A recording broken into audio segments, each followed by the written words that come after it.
On today's segment, we're going to go through how to buy a property under an individual name or a partnership and what's the pros and cons of doing so.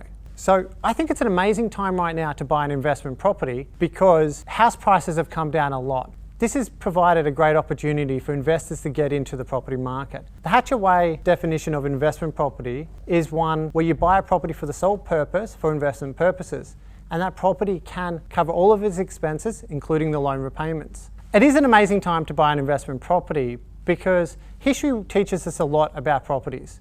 If you look back at 1970, average house price in Melbourne was $12,800. And by 1990, that has risen to $184,000. Likewise, back in 1970, interest rates were 5 to 7%. And by 1990, that increased to 17 to 19%. I can't predict the future, but I do know that I want to get the investment property structured correctly because if there is a massive inflationary period, like we've seen in the past, then I want to make sure that I'm paying the least amount of taxes possible.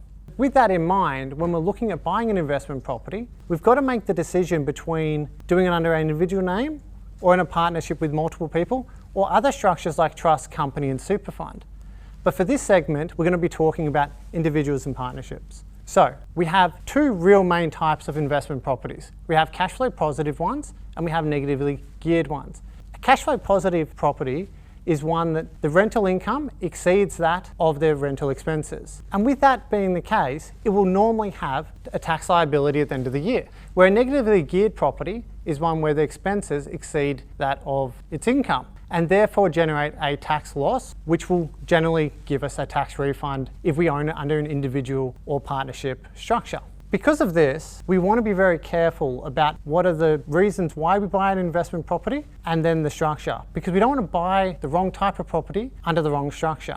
So for all you mum and dads out there that are looking at investment properties and looking at what structure is right for you, we want to look at, is it going to be cash flow positive? And if it is, then maybe under your individual name isn't the right option. Or is it going to be negatively geared and maybe under your individual name could be the right option. Because of this, we want to always look for advice because 9 times out of 10, people come to accountants after they've purchased the property and we find that it's already too late to correct the mistake. Speak to your advisor, reach out and look, but for a negatively geared property, you might find it best to be under a personal name. Over the coming series, we'll be talking about structures like trusts, companies and super funds, and when it's the right time to buy a property under those structures.